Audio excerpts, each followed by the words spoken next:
Hey Kiku One Piece Player, bonjour et bienvenue sur YouCard Game. Merci d'être présent avec moi pour un nouveau deck profil. Et aujourd'hui, nous allons parler du Luffy SC13 sous un nouveau format. Ce nouveau format, je vais le présenter sous forme de simulateur. Donc pour avoir une meilleure visibilité du deck et surtout pour les effets de lumière, avoir une meilleure lecture, etc. N'hésitez pas à commenter, à me dire si vous préférez ce nouveau format pour présenter les decks ou si vous préférez l'ancien format. Donc, pour ce deck, donc pour le Luffy SC13, donc je rappelle de l'effet, c'est que en accord avec les rules, les règles, donc si on a une carte dans les PV, donc face up, donc face visible, et qu'elle doit aller dans la main, à la place, elle va en dessous de la bibliothèque. C'est-à-dire que ça remplace les triggers, si on prend un dégât, pour exemple. Ensuite, on peut lui équiper 2 tonnes, Activate Main, une fois par tour.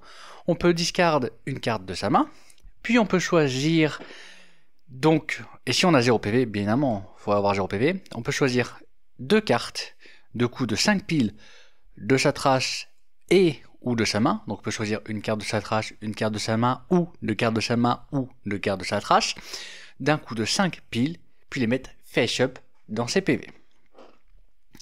Donc c'est un leader qui peut agresser, mais qui peut être aussi très très late game.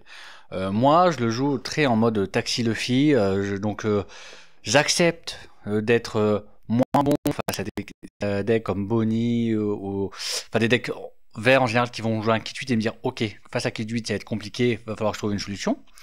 Mais en contrepartie, il va tourner en permanence comme il faut, il va toujours bien faire les choses, il n'y aura pas de, on va dire de problème, il va toujours être linéaire. Donc, pour les cartes, donc on va commencer avec la flampée, Charlotte flampée de B01, donc c'est un 1000 counter 2000. On play, on peut récupérer la carte du dessus de ses PV ou du dessous de ses PV. On la met dans sa main, puis on pioche une carte. Donc c'est une défense, mais c'est également une carte de draw. Et qui nous permet de nous récupérer des PV si on affronte un joueur qui refuse de nous retirer des PV. Iori, pareil, du x4 de 0 counter 2000. Donc c'est une défense, une carte qui nous permet réellement de nous défendre. Puis quand elle arrive en jeu, on peut prendre la carte du dessus ou du dessous de nos PV. Puis on peut mettre jusqu'à une carte de notre main au top de nos PV. Donc on peut mettre par exemple un Luffy, un sabot 5, etc. pour pouvoir prévoir un petit Luffy, petit sabot, etc. Ou juste on l'utilise pour pouvoir récupérer notre PV, donc nous prendre des PV et préparer un tour plus tard et nous mettre rapidement à 0 PV pour pouvoir faire l'effet de leader le plus rapidement possible. Tout va dépendre bien évidemment de la situation. Donc en counter 2000, joue également 4 Makino. Les Makino, 1, 0 counter 2000. Pareil, quand arrive en jeu, on récupère la carte du dessus de PV ou du top ou du dessous de nos PV.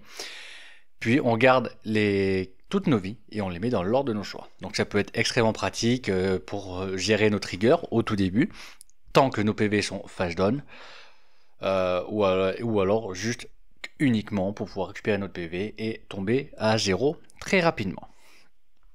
Donc, on continue dans les petits coups avec Garp, Monkey D. Garp, pareil, ST13. Donc c'est le chercheur. Donc on regarde les 5 cartes de sa bibliothèque, puis on a le droit de récupérer soit un Ace, pour Gazi Ace, soit un Monkey D. Luffy, soit un Sapo avec un coche de 5 ou moins, puis on la révèle à son adversaire et on l'ajoute en main. Donc c'est le chercheur classique. En chercheur, par contre celui-là je joue qu'en 2 fois personnellement, c'est le Three Brother Bond. Donc lui, c'est exactement comme le Garp. Donc c'est on regarde les 5 cartes sur la bibliothèque, on peut révéler soit un Porgaziège, soit un Monkey D. Luffy, soit un sabot qui coûte de 5 ou moins, on la révèle à son adversaire, puis on la récupère en main, sauf que c'est pas un body, il n'y a pas de counter, mais lui il y a un trigger. Mais en late game il nous sert pas en trigger.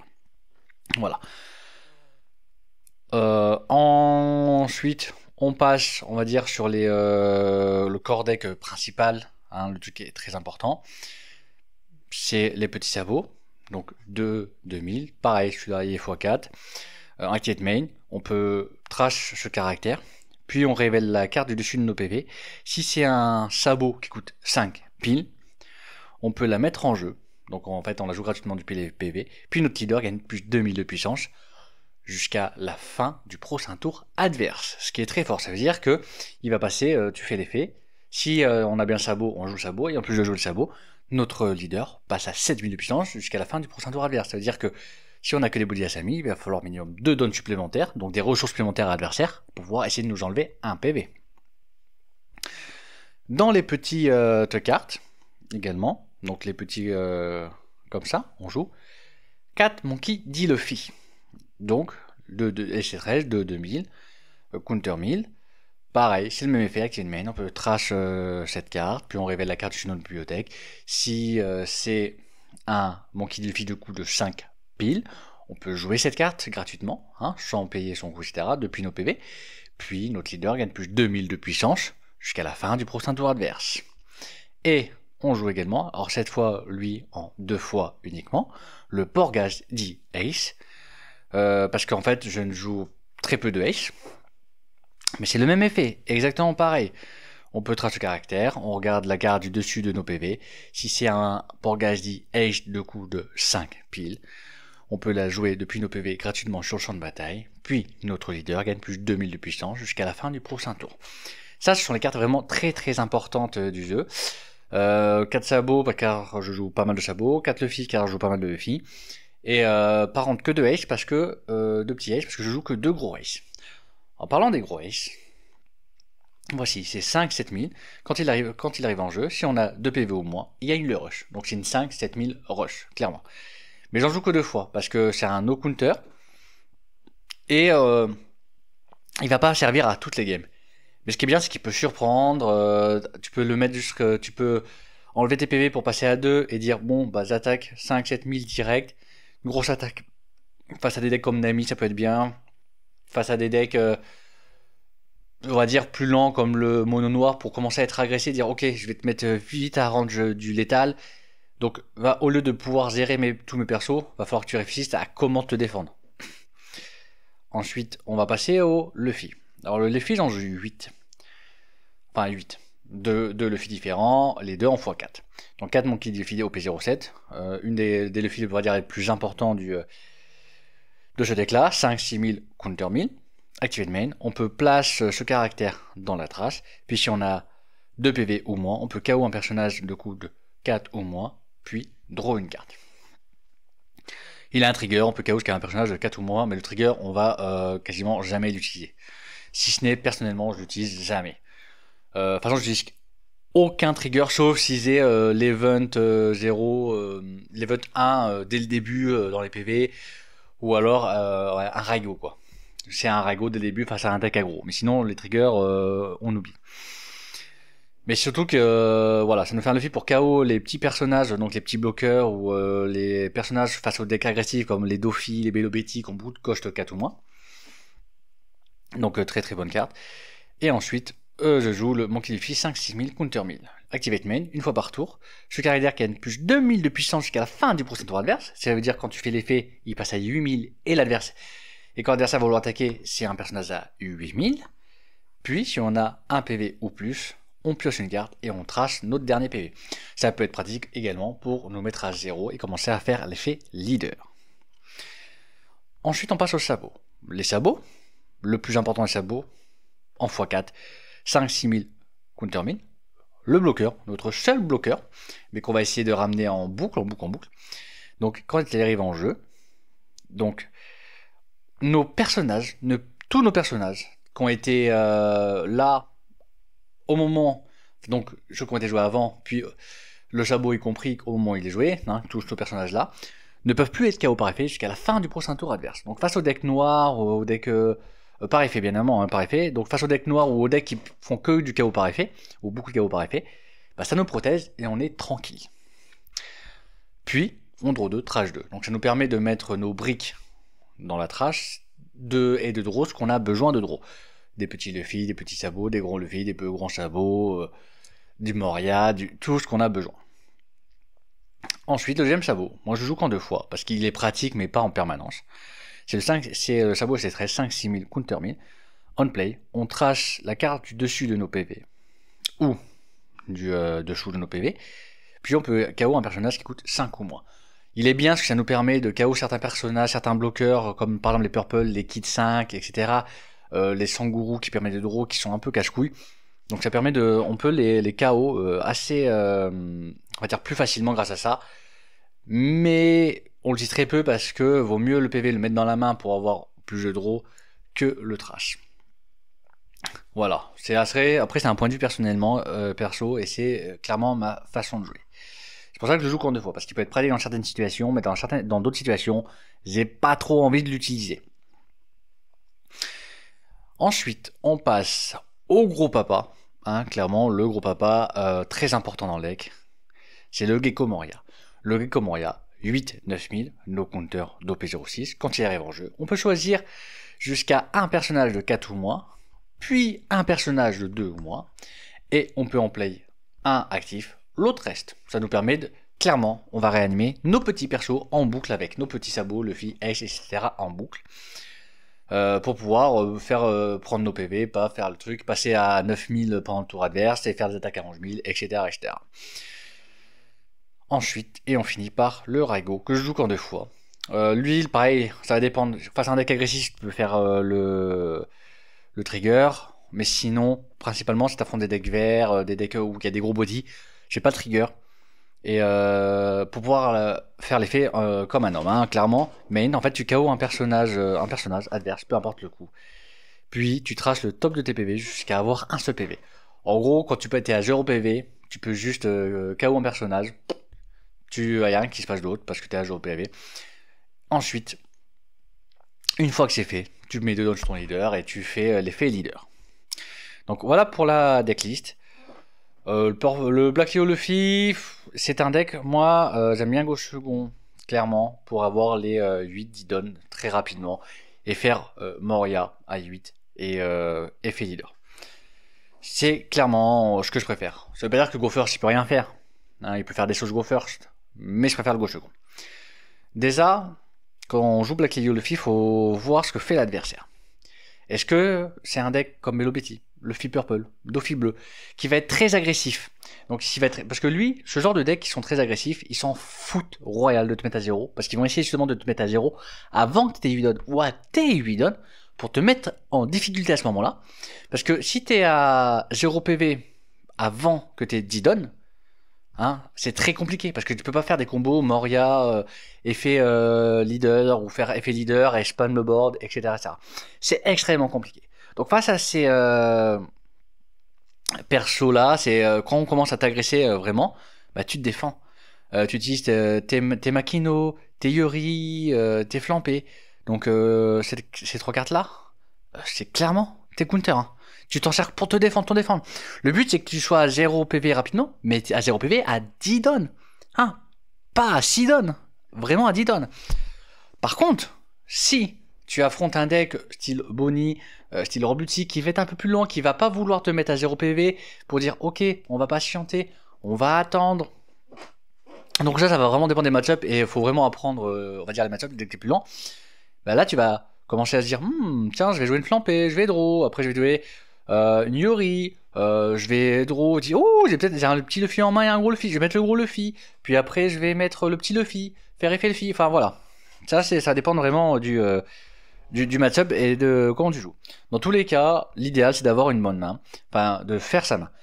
Donc, priorité, clairement, c'est de faire les que ce soit go first ou go second. Tu fais les events, essaie d'avoir un. Si t'as un ace en main, t'essaies de récupérer un petit ace en main, t'essaies de récupérer un gros ace. Si t'as un gros ace, t'essaies de récupérer un petit ace. Si t'as un petit Luffy, t'essaies de récupérer un gros Luffy. Si t'as un gros Luffy, un petit Luffy. Pareil pour les sabots, etc. T'essaies vraiment de récupérer. En fait, si t'as un petit, t'essaies de récupérer le gros. Clair, ça, faut pas ça comprendre. T'as un petit ace, tu récupères le gros ace. T'as un gros ace, tu récupères le petit ace. T'as un petit Luffy, tu récupères le gros Luffy. T'as un gros Luffy, tu récupères le petit Luffy. T'as un gros sabot, tu récupères le petit sabot. T'as un petit sabot, tu récupères le gros sabot. Toujours essayer de récupérer celui-là dans la bonne situation. Par exemple, si t'es contre un deck noir, tu vas récupérer plutôt celui-là, si tu peux. Si t'as le choix entre les deux sabots, par exemple. Mais si t'es un deck agressif, avec un genre un Purple Luffy, tu vas peut-être essayer de récupérer lui pour essayer de KO les Sangourou s'il a fait un play Sangourou. Mais après c'est à voir, hein. C'est pas, ça va dépendre aussi, est-ce qu'il t'a trop agressé. Pareil pour le Luffy, est-ce que tu vas plutôt récupérer lui parce que tu affrontes un deck un plus lent et tu veux te mettre à 0 PV, etc., etc. Ça, si toi go first, go second, tu fais ça. Ensuite, quand t'es à 4 down, tu fais pas grand chose, clairement. Donc t'as plusieurs choix. 4 down, soit tu joues un Yori pour pouvoir mettre genre un Luffy, je sais pas moi, un Luffy, puis après, avec tes 2 jeux down, tu fais petit Luffy. Luffy, tu joues le gros Luffy. Gros Luffy, effet, tu passes à 2000 jusqu'à la fin du prochain tour, t'attaques à 7000, tu vas te défendre à 7000, et t'as un body à 5-6000 à ce moment-là. Voilà. En go... Alors, si t'es en go first, il vaut mieux faire une Makino. Tu fais une Makino, tu récupères, tu mets tes bébés comme dans l'ordre que tu sois, et dis, ah, tiens, à ce moment-là, j'ai un... Je sais pas moi, j'ai un gros H, un H5 dans les PB, j'ai un petit H dans la main. Parfait, je mets le H au-dessus, je fais pour 2, je joue mon petit ace, paf, effet, j'ai le gros ace, passe à 2, j'attaque à 7000, mon leader passe à 7000, je retape à 7000.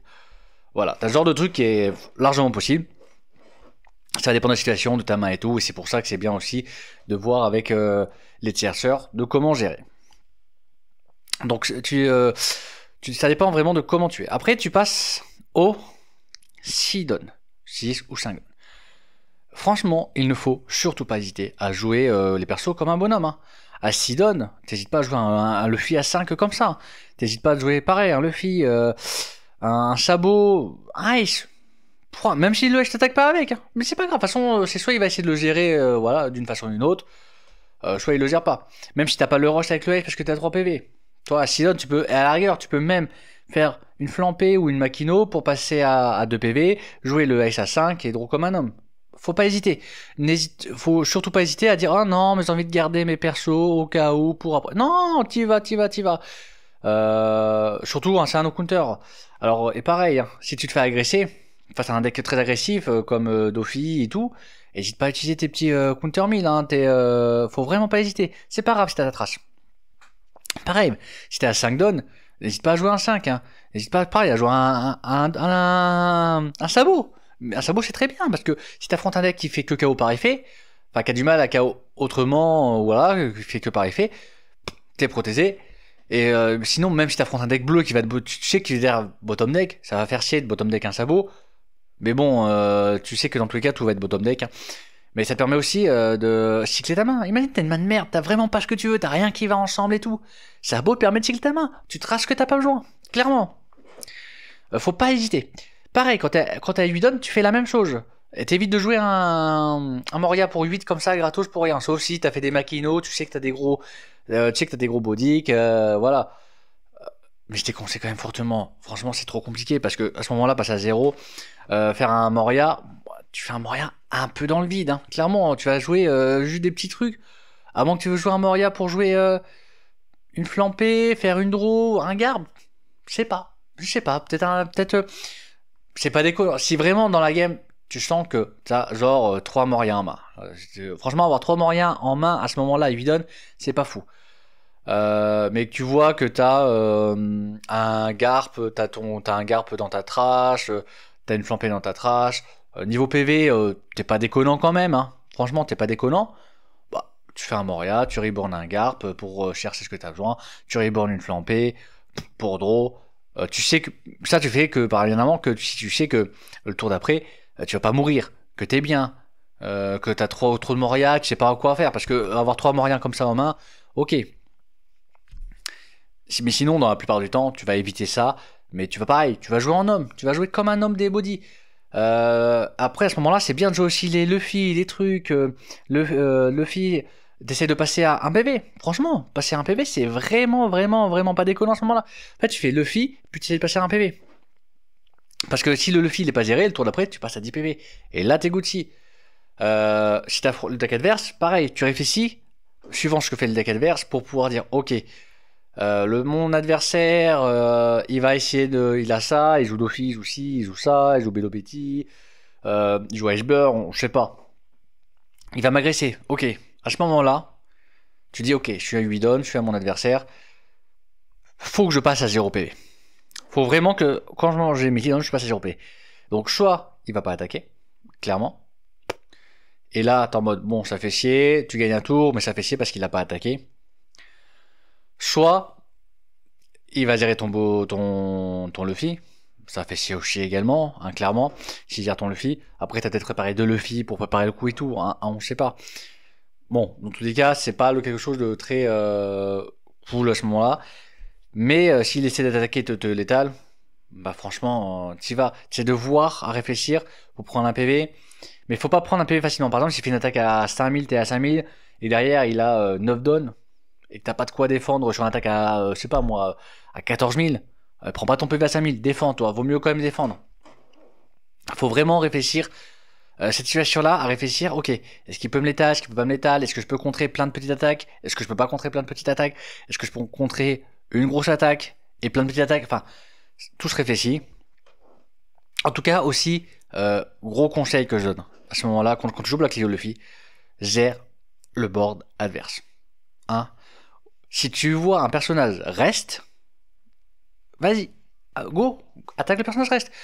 Le Luffy, n'hésite pas aussi à, quand tu joues ce Luffy là, tu joues pour 5, tu joues un deck, il a un 4, tu fais l'effet de Luffy, t'as 2 PV, tu peux KO un truc, tu KO et tu draw. Tu t'en fous, gère.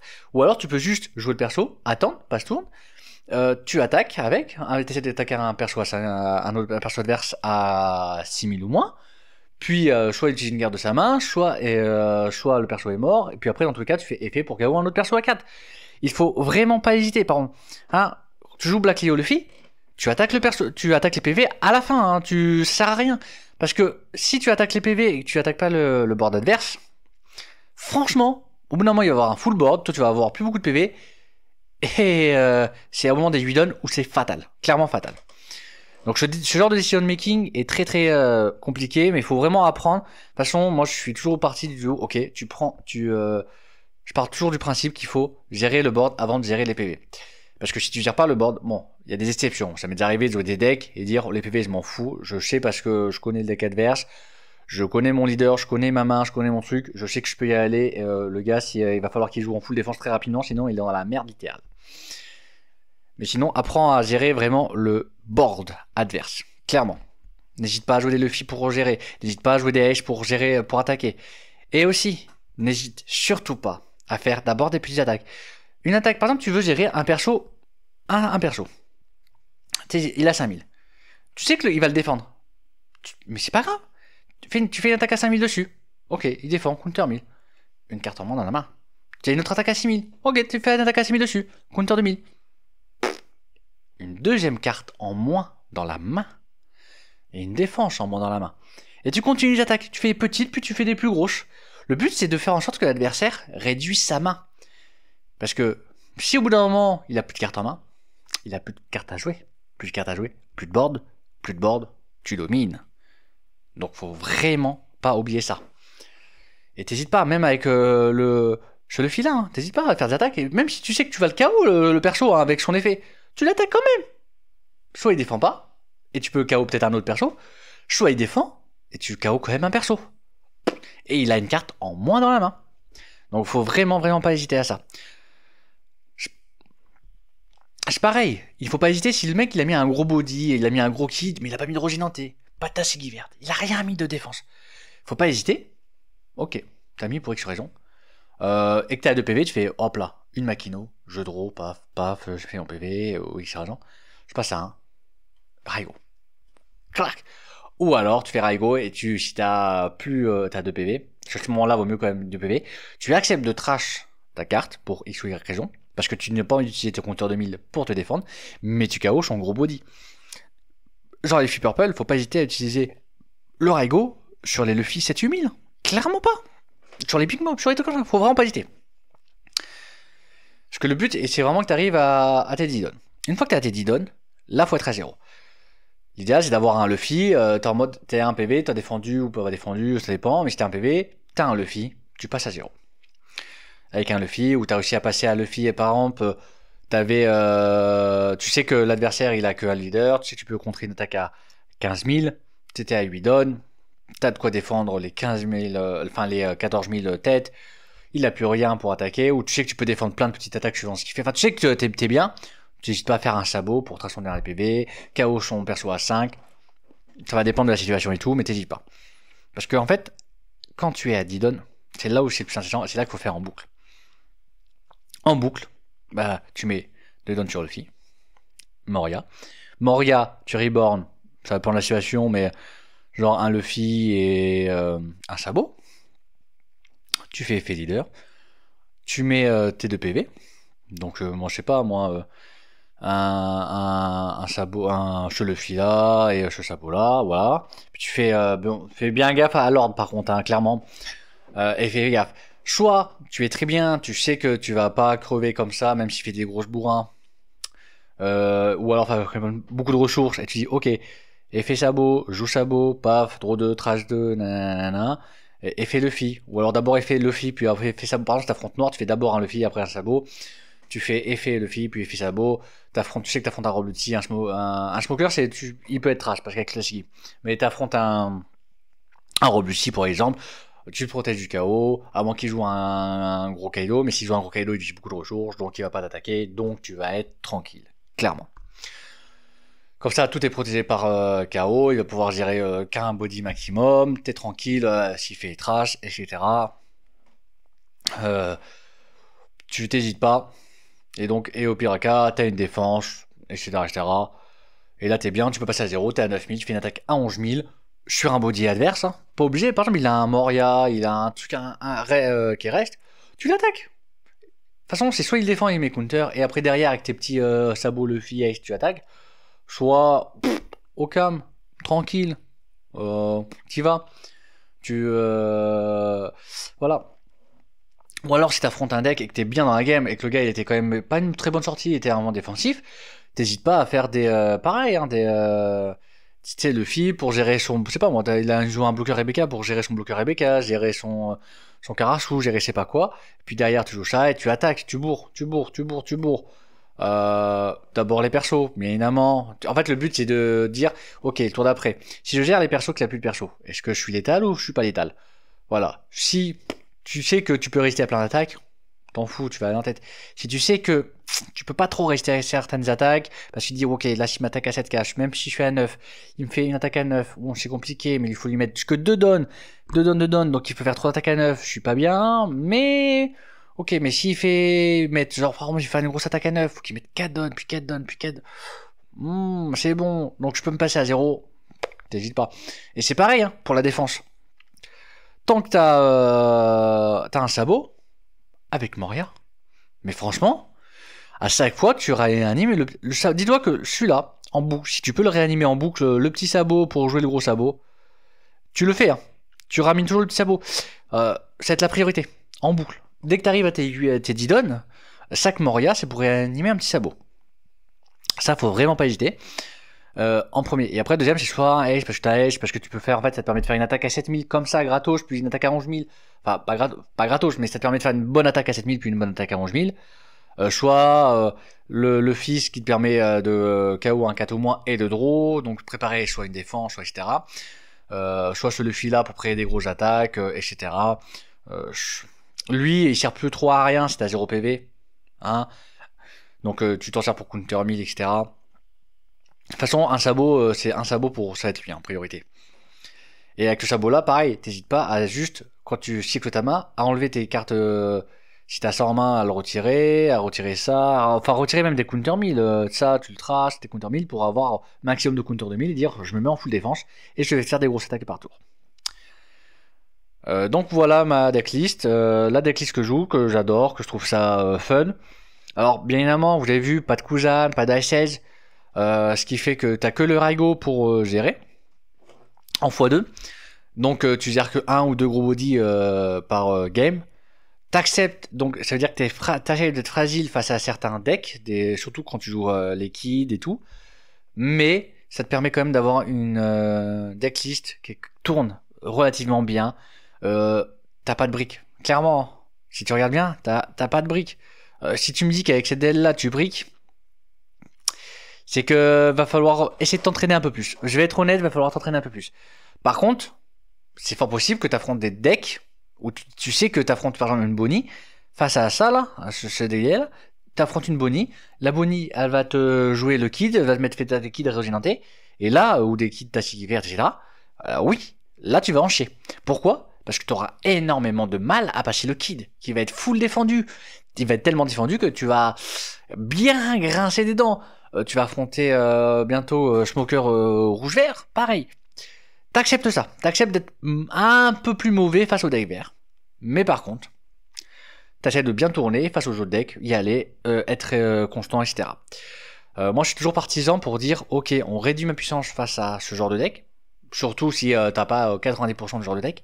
Par contre, face à tous les autres decks, je vais être extrêmement puissant et je vais tourner. Ça, c'est vraiment un point de vue, c'est comment chacun prévoit le deck, voit le jeu et accepte de jouer. Moi, je joue, peu importe mes decklists, peu importe ma façon de jouer, je joue toujours comme ça. J'aime pas le principe de dire on va faire un peu de tout. Parce que le problème, un peu de tout, c'est dire un peu aussi beaucoup de briques.